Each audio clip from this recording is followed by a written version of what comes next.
Welcome, ladies and gentlemen, to Corner Bible Study. As we're taking a couple of weeks vacation, I am Joshua, one quarter of the esteemed gentlemen that are featured on this channel, show, whatever. Since we're taking a week off, in order to provide you with something a little bit more profound than the usual fare, I am reading today George Washington's farewell address. Let's see what our first president said after 2 terms in office and as he was leaving.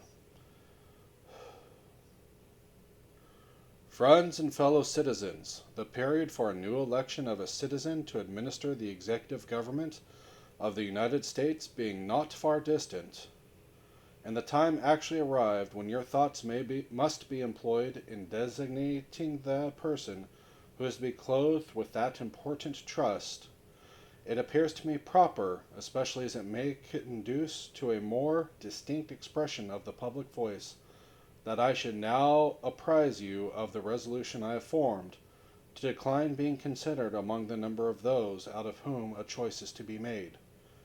I beg you at the same time to do me the justice to be assured that this resolution has not been taken without a strict regard to all the considerations appertaining to the relation which binds a dutiful citizen to his country, and that in withdrawing the tender of service which silence in my situation might imply, I am influenced by no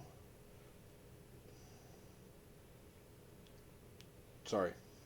I'm influenced by no diminution of zeal for your future interest, no deficiency of grateful respect for your past kindness, but am supported by a full conviction that the step is compatible with both.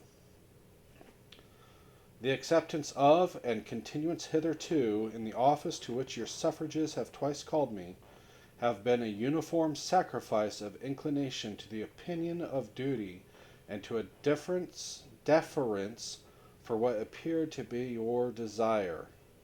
I constantly hoped that it would have been much earlier in my power, consistently with motives which I was not at liberty to disregard, to return to that retirement from which I have been reluctantly drawn. The strength of my inclination to do this, previous to the last election, had even led to the preparation of an address to declare it to you, but mature reflection on the then perplexed and critical posture of our affairs with foreign nations and the unanimous advice of persons entitled to my confidence impelled me to abandon the idea. I rejoice that the state of your concerns, external as well as internal, no longer renders the pursuit of inclination incompatible with the sentiment of duty or propriety, and am persuaded, whatever partiality may be restrained for my services, that in the present circumstances of our country you will not disapprove my determination to retire.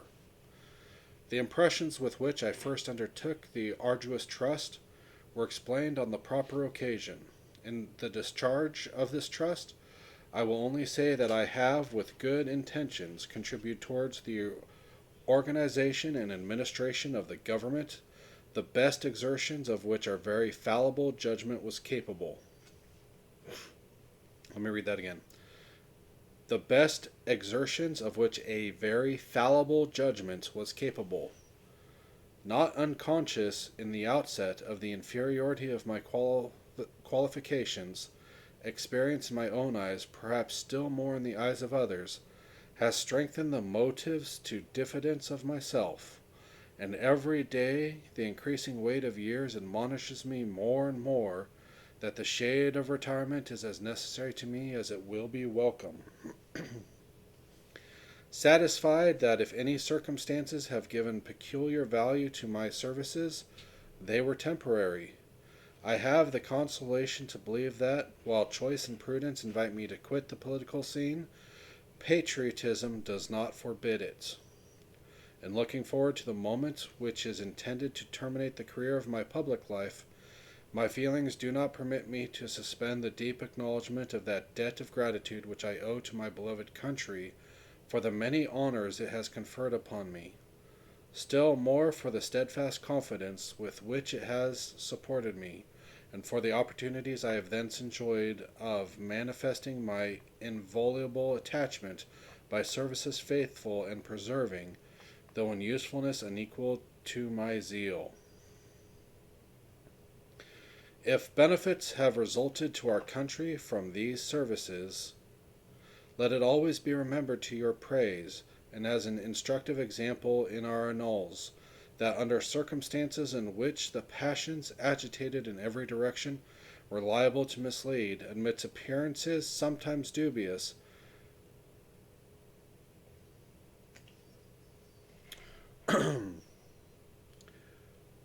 vicissitudes of fortune often discouraging, in situations in which not unfrequently want of success has countenanced the spirit of criticism, the constancy of your support was the essential prop of the efforts and a guarantee of the plans by which they were effected. Profoundly penetrated with this idea, I shall carry it with me to the grave as a strong incitement to unceasing vows that heaven may continue to you the choicest tokens of its beneficence, that your union and brotherly affection may be perpetual, that the free constitution, which is the work of your hands, may be sacredly maintained, that its administration in every department may be stamped with wisdom and virtue, that in fine the happiness of the people of these states, under the auspices of liberty, misread that, under the auspices of liberty, may be made complete by so careful a preservation and so prudent a use of this blessing, as will acquire to them the glory of recommending it to the applause, the affection, and adoption of every nation which is yet a stranger to it. Here perhaps I ought to stop, but a solicitude for your welfare which cannot end but with my life, and the apprehension of danger natural to that solicitude, urge me on an occasion like the present to offer to you your solemn contemplation, and to recommend to your frequent review some sentiments which are the result of much reflection, of no inconsiderable observation, and which appear to me all important to the permanency of your felicity as a people. These will be offered to you with the more freedom, as you can only see in them the disinterested warnings of a parting friend who can possibly have no personal motive to bias his counsels. Nor can I forget, as an encouragement to it, your indulgent reception of my sentiments on a former and not dissimilar occasion. Interwoven as is the love of liberty with every ligament of your hearts, no recommendation of mine is necessary to fortify or confirm the attachments.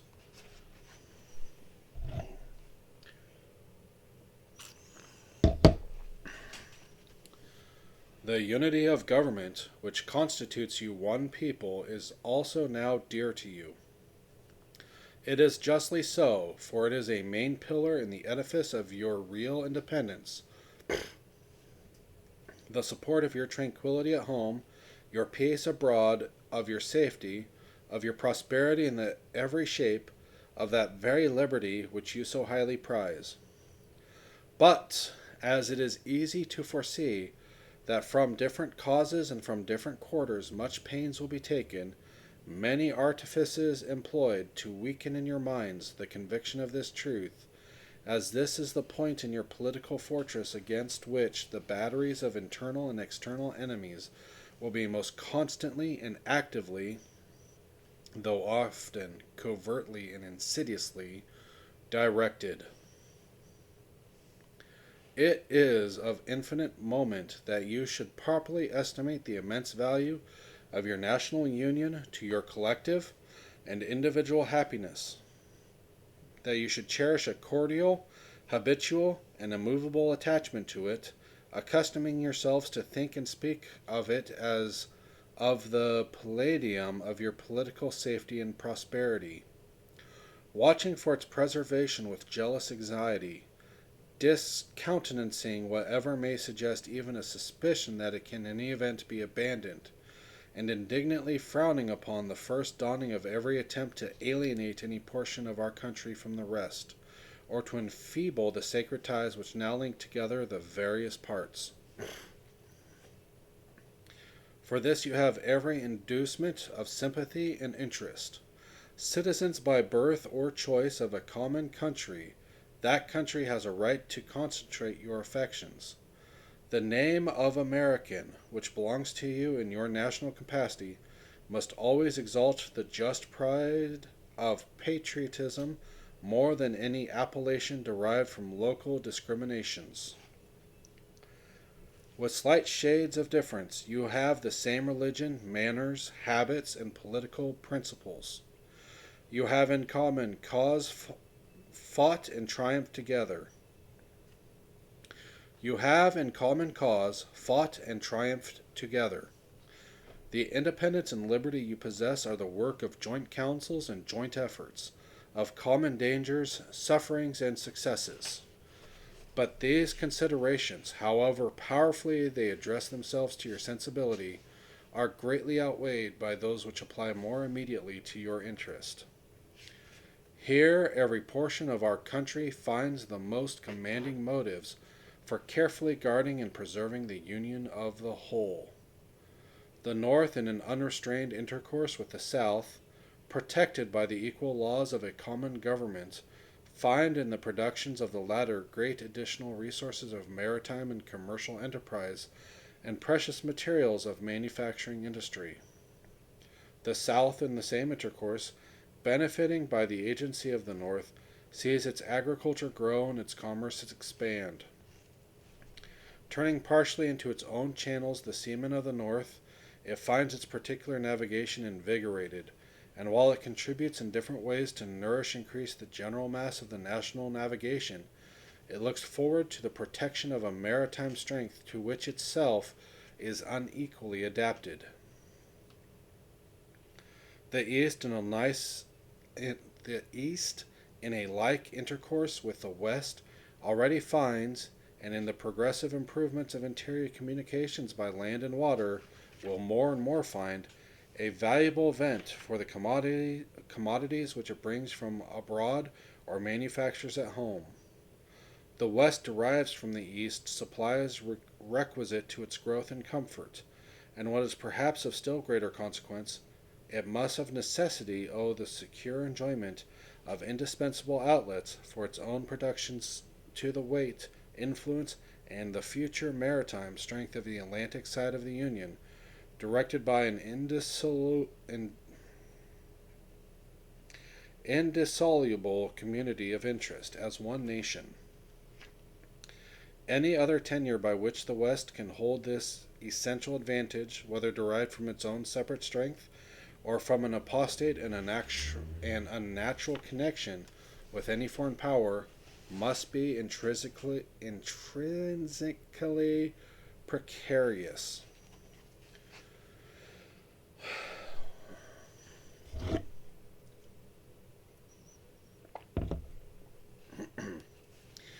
While, then, every part of our country thus feels an immediate and particular interest in union, all the parts combined in the united mass of means and efforts cannot fail to find greater strength, greater resource, proportionably greater security from external danger, a less frequent interruption of their peace by foreign nations, and what is of inestimable value, they must derive from union an exemption from those broils and wars between themselves which so frequently afflict neighboring countries not tied together by the same governments, which their own rivalships alone would be sufficient to produce, but which opposite foreign alliances, attachments, and intrigues would stimulate and embitter.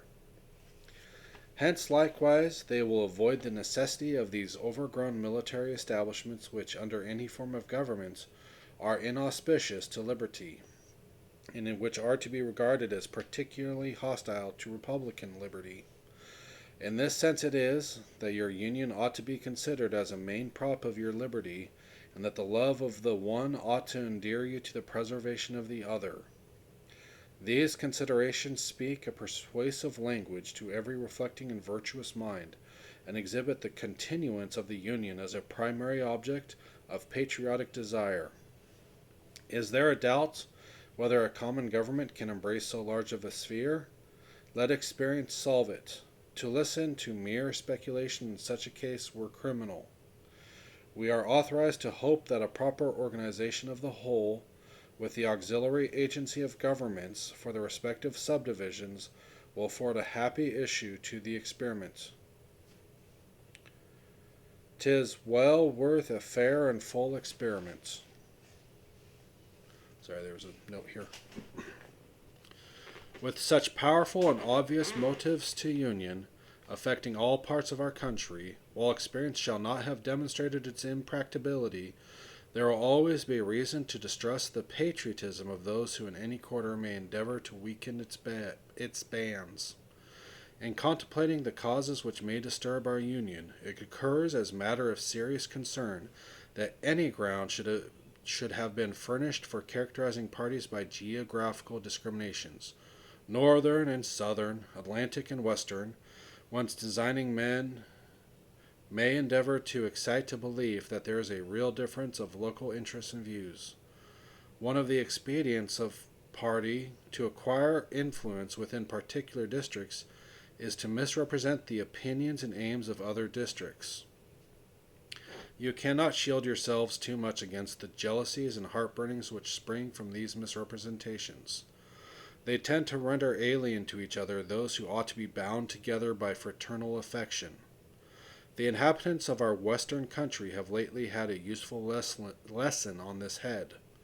They have seen in the negotiation by the executive and in the unanimous ratification by the senates of the treaty with Spain, and in the universal satisfaction at the event throughout the United States, a decisive proof how unfounded were the suspicions propagated among them of a policy in the general government and in the Atlantic States unfriendly to their interests in regard to the Mississippi. They have been witness to the formation of two treaties, that with Great Britain and that with Spain, which secured to them everything they could desire in respect to our foreign relations towards confirming their prosperity. Will it not be their wisdom to rely on the preservation of those advantages on the union by which they were procured? Will they not henceforth be deaf to those advisers, if such there are, who would sever them from their brethren and connect them with aliens? To the efficacy and permanency of your union, a government for the whole is indispensable. No alliances, however strict between the parts, can be adequate substitutes. There must inevitably experience the infractions and interruptions which all alliances in all times have experienced.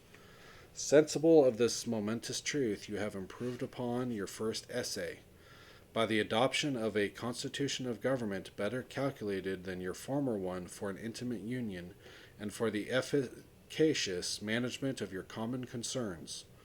This government, the offspring of our own choice, uninfluenced and unawed, adopted upon full investigation and mature deliberation, completely free in its principles, in the distribution of its powers, uniting security with energy, and containing within itself a provision for its own amendment, has a just claim to your confidence and your supports. Respect for its authority, compliance with its laws, acquiescence in its measures, are duties enjoyed by the fundamental maxims of true liberty. The basis of our political systems is the right of the people to make and to alter their constitutions of governments. But the constitution which at any time exists, till changed by an explicit and authentic act of the whole people, is sacredly obligatory upon all. The very idea of the power and the right of the people to establish government presupposes the duty of every individual to obey the established governments. All obstructions to the execution of the laws, all combinations and associations under whatever plausible character, with the real design to direct, control, counteract, or awe the regular deliberation and action of the constituted authorities, are destructive of this fundamental principle and a fatal tendency. They serve to organize faction, to give it an artificial and extraordinary force, to put in the place of the delegated will of the nations, the will of the party, often a small but artful, enterprising minority of the community. And according to the alternate triumphs of different parties, to make the public administration the mirror of the ill-concerted and of the incongruous projects of faction, rather than the organ of consistent and wholesome plans digested by common councils and modified by mutual interests. However, combinations or associations of the above description may now and then answer popular ends, they are likely, in the course of time and things, to become potent engines, by which cunning, ambitious, and unprincipled men will be enabled to subvert the power of the people and to usurp for themselves the reign of government, destroying afterwards the very engines which have lifted them to unjust dominion. Towards the preservation of your government and the permanency of your present happy state, it is requisite not only that you steadily discountenance irregular oppositions to its acknowledged authority, but also that you resist with care the spirit of innovation upon its principles, however specious the pretext. One method of assault may be to effect, in the forms of the constitutions, alterations which will impair the energy of the system, and thus to undermine what cannot be directly overthrown. In all the changes to which you may be invited, remember that time and habit are at least as necessary to fix the true character of governments as of other human institutions, that experience is the surest standard by which to test the real tendency of the existing constitution of a country, that facility in changes upon the credit of mere hypothesis and opinion exposes to perpetual change from the endless variety of hypothesis and opinion. And remember especially that for the efficient management of your common interests in a country so extensive as ours, a government of as much vigor as is consistent with the perfect security of liberty is indispensable. Liberty itself will find in such a government, with powers properly distributed and adjusted, its surest guardian. It is indeed little else than a name, where the government is too feeble to withstand the enterprises of faction, to confine each member of the society within the limits prescribed by the laws, and to maintain all in the secure and tranquil enjoyment of the rights of person and property. I have already intimated to you the danger of parties in the states, with particular reference to the founding of them on geographical discriminations.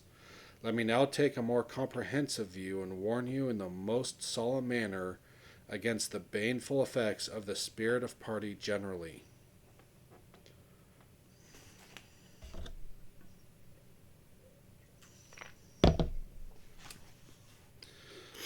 This spirit, unfortunately, is inseparable from our nature, having its roots in the strongest passions of the human mind. It exists under different shapes in all governments, more or less stifled, controlled, or repressed. But in those of the popular form it is seen in its great rankness, and it's truly their worst enemy.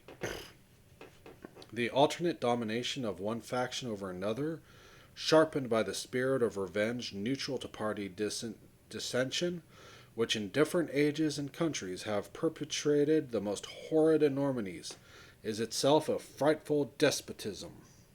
But this leads at length to a more formal and permanent despotism.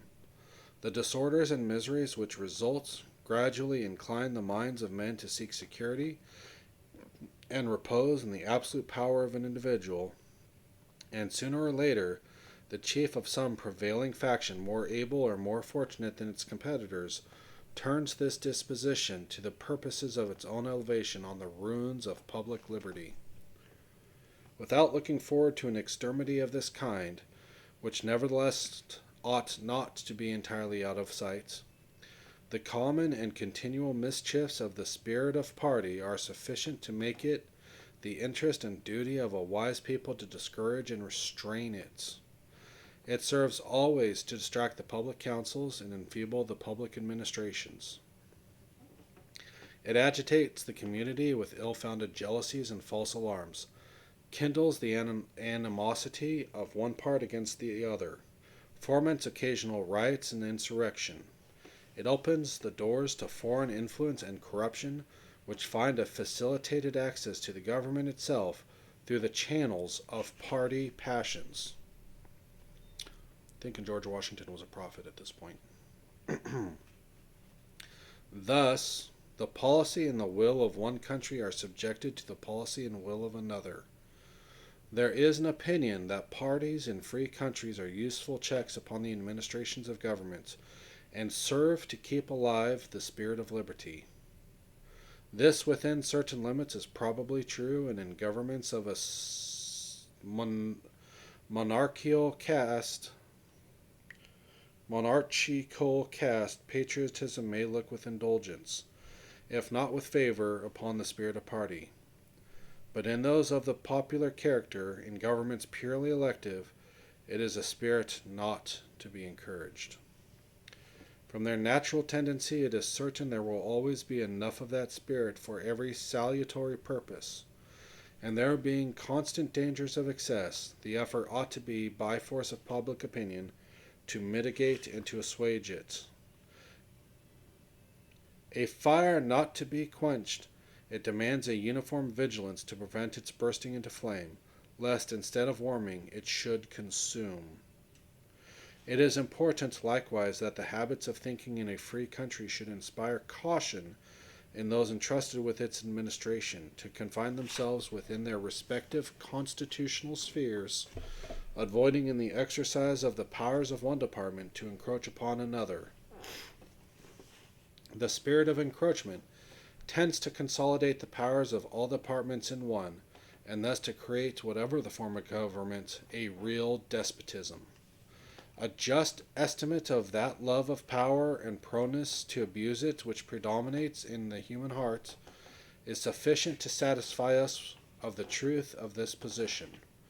The necessity of reciprocal checks in the exercise of political power, by dividing and distributing it into different depositories, and constituting each the guardians of the public weal against invasions by the others, has been evinced by experiments ancient and modern, some of them in our country and under our own eyes. To preserve them must be as necessary as to institute them. If, in the opinion of the people, the distribution of modification of the constitutional powers be in any particular wrong, let it be corrected by an amendment in the way which the Constitution designates, but let there be no change by usurpation. For though this, in one instance, may be the instrument of good, it is the customary weapon by which free governments are destroyed. The precedent must always greatly overbalance in permanent evil any partial or transient benefits which the use can at any time yield. Of all the dispositions and habits which lead to political prosperity, religion and morality are indispensable supports. In vain would that man claim the tribute of patriotism who should labor to subvert these great pillars of human happiness, these firmest props of the duties of men and citizens. The mere politician, equally with the pious man, ought to respect and to cherish them. A volume could not trace all their connections with private and public felicity. Let it simply be asked, where is the security for property, for reputation, for life, if the sense of religious obligation desert the oaths, which are the instruments of investigation in courts of justice? And let us with caution indulge the supposition that morality can be maintained without religion.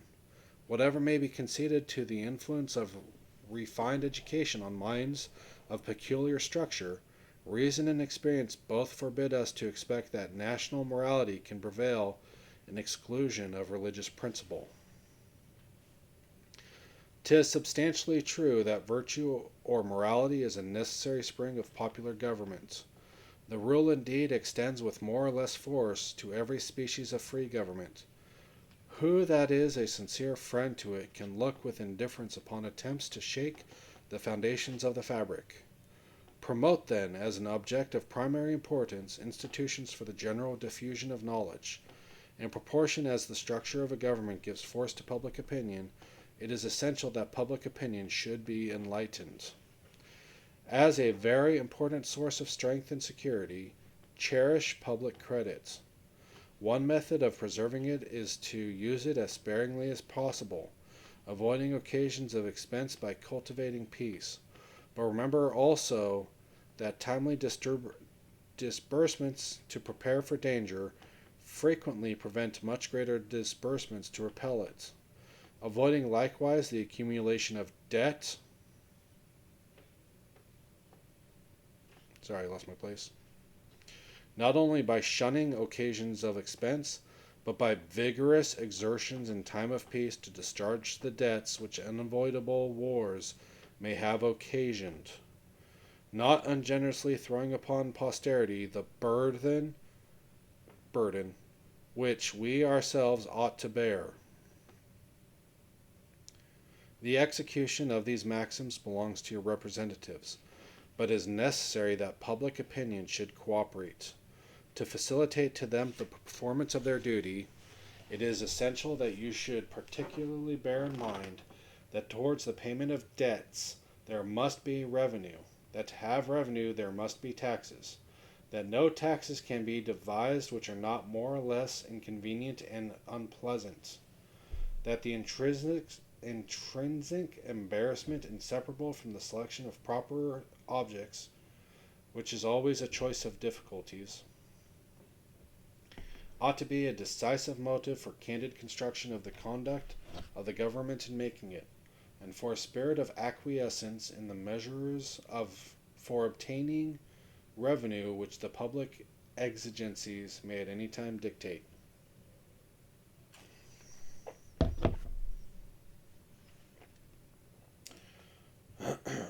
Observe good faith and justice towards all nations. Cultivate peace and harmony with all. Religion and morality enjoin this conduct, and can it be that good policy does not equally enjoin it? It will be worthy of a free, enlightened, and at no distant period, a great nation to give to mankind the magnanimous and too novel example of people always guided by an exalted justice and benevolence. Who can doubt that in the course of time and things the fruits of such a plan would richly repay any temporary advantage which might be lost by a steady adherence to it? Can it be that Providence has not connected the permanent facility of a nation with its virtue? The experiment at least is recommended by every sentiment which ennobles human nature. Alas, is it rendered impossible by its vices? In the execution of such a plan nothing is more essential than the permanent, inveterate antipathies against particular nations and passionate attachments for others should be included, and that in place of them just and amicable feelings towards all should be cultivated. The nation which indulges towards another an habitual hatred or an habitual fondness is in some degree a slave. It is a slave to its animosity or to its affections, either of which is sufficient to lead it astray from its duty and its interest. Antipathy in one nation against another disposes each more readily to offer insult and injury, to lay hold of slight causes and umbrage, and to be haughty and intractable when accidental or trifling occasions of dispute occur. Hence frequent collisions, obstinate involvement, and bloody contests. The nation, prompted by ill will and resentment, sometimes impels to war the government, contrary to the best calculations of policy. The government sometimes participates in the national propensity, and adopts through passion what reason would reject. At other times it makes the animosity of the nation subservient to projects of hostility instigated by pride, ambition, and other sinister and pernicious motives. The peace, often sometimes perhaps the liberty of nations has been the victim. So likewise a passionate attachment of one nation for another produces a variety of evils. sympathy for the favorite nation, facilitating the illusion of an imaginary common interest in cases where no real common interest exists, and infusing into one the enmities. I lost my place. Sorry. Common interest in cases where no real common interest exists, and infusing into one the enmities of the other, betrays the former into a participation in the quarrels and wars of the latter, without adequate inducement or justification. It leads also to concessions to the favorite nation of privileges denied to others, which is aptly doubly to injure the nations making the concessions, by necessarily parting with what ought to have been retained, and by exciting jealousy, ill will, and a disposition to retaliate in the parties from whom equal privileges are withheld, and it gives to ambitions corrupted or deluded citizens who devote themselves to the favorite nation facility to betray or sacrifice the interests of their own country without odium, sometimes even with popularity, gilding with an appearance of a virtuous sense of obligation, a commendable deference for public opinion, or a laudable zeal for public good, the base or foolish compliances of ambition, corruption, or infatuation. I want to see how much further I'm going. Almost done. We're almost there. As avenues to foreign influence in innumerable ways, such attachments are particularly alarming to the truly enlightened and independent patriot. How many opportunities do they afford to tamper with domestic factions, to practice the arts of seduction, to mislead public opinion, to influence or awe the public councils. Such an attachment of a small or weak towards a great and powerful nation dooms the former to be the satellite of the latter. Against the insidious wiles of foreign influence, I conjure you to believe me, fellow citizens. The jealousy of a free people ought to be constantly awake, since history and experience prove that foreign influence is one of the most baneful foes of republican governments. But that jealousy, to be useful, must be impartial, else it becomes the instrument of the very influence to be avoided, instead of a defense against it. Excessive partiality for one foreign nation and excessive dislike for another cause those whom they actuate to see danger only on one side, and serve to veil and even second the arts of influence on the other. Real patriots, who may resist the intrigues of the favorite, are liable to become suspected and odious, while its tools and dupes usurp the applause and confidence of the people to surrender their interests. The great rule of conduct for us in regard to foreign nations is, in extending our commercial relations, to have with them as little political connection as possible. So far as we have already formed engagements, let them be fulfilled with perfect good faith. Here let us stop. Europe has a set of primary interests which to us have none, or a very remote relation. Hence she must be engaged in frequent controversies, the causes of which are essentially foreign to our concerns. Hence, therefore, it must be unwise in us to implicate ourselves by artificial ties in the ordinary vicissitudes of her politics, or the ordinary combinations and collisions of her friendships or enmities. Our detached and distinct situation invites and enables us to pursue a different course. If we remain one people under an efficient government, the period is not far off when we may defy material injury from external annoyance, when we may take such an attitude as will cause the neutrality we may at any time resolve upon to be scrupulously respected, when belligerent nations, under the impossibility of making acquisitions upon us, will not lightly hazard the giving us provocation, when we may choose peace or war, as our interest guided by our justice shall counsel. Why forego the advantages of so peculiar a situation? Why quit our own to stand upon foreign ground? Why be interweaving our destiny with that of any part of Europe, entangle our peace and prosperity in the toils of European ambition, rivalship, interest, humor, or caprice. 'Tis our true policy to steer clear of permanent alliances with any portion of the foreign world, so far, I mean, as we are now at liberty to do it, for let me not be understood as capable of patronizing infidelity to existing engagements. I hold the maxim no less applicable to public than to private affairs, that honesty is always the best policy. I repeat it, therefore, let those engagements be observed in their genuine sense, but in my opinion it is unnecessary and would be unwise to extend them, taking care always to keep ourselves very suitable by suitable establishments on a respectably defensive posture. We may safely trust to temporary alliances for extraordinary emergencies. Harmony, liberal intercourse with all nations are recommended by policy, humanity, and interest.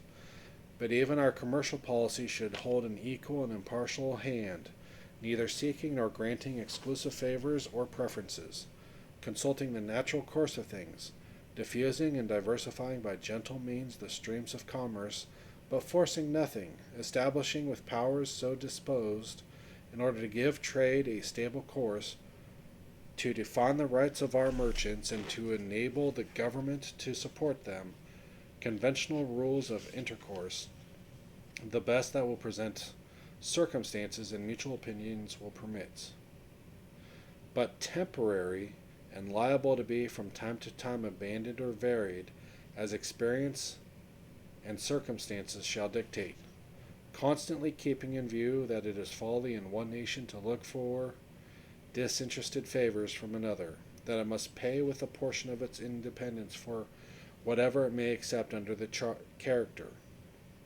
that by such acceptance it may place itself in the condition of having given equivalents for nominal favors, and yet of being reproached with ingratitude for not giving more. There can be no greater error than to expect or calculate upon real favors from nation to nation. 'Tis an illusion which experience must cure, which a just pride ought to discard.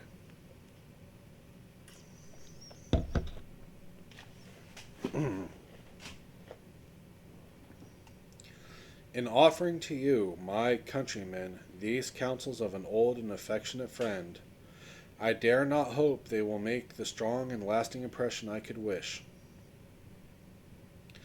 That they will control the usual current of the passions, or prevent our nation from running the course which has hitherto marked the destiny of nations.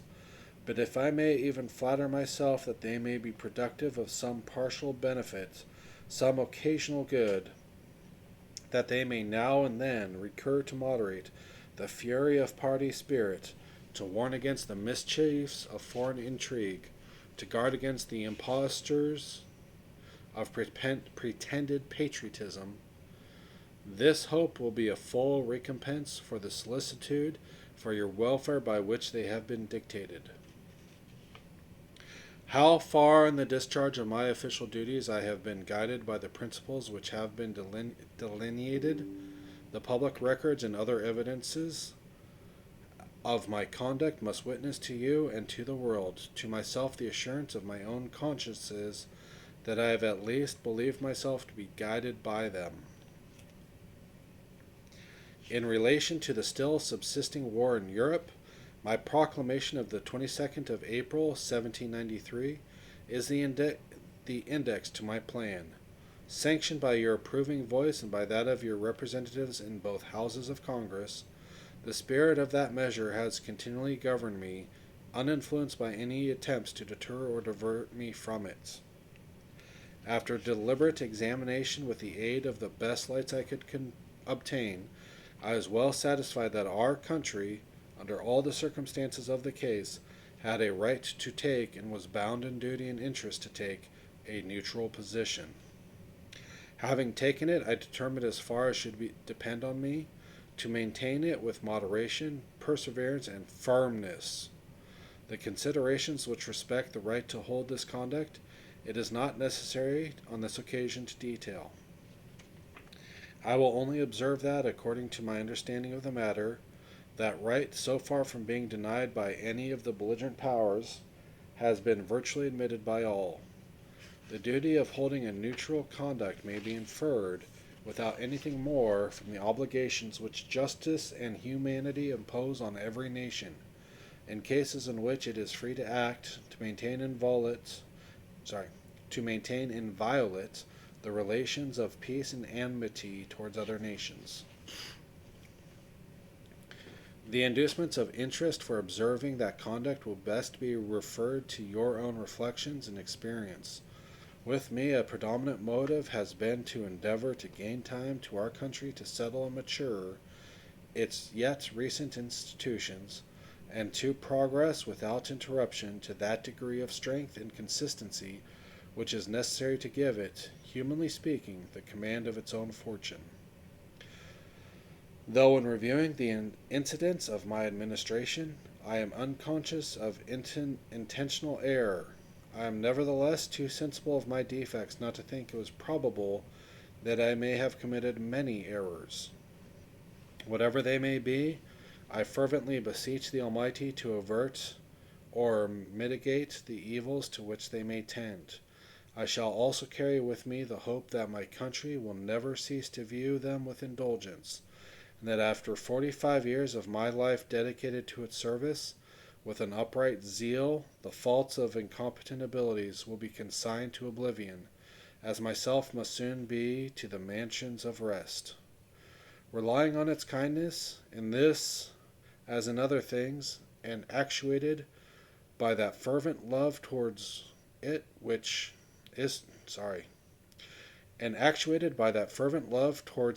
is so natural to a man who views in it the native soil of himself and his progenitors for several generations.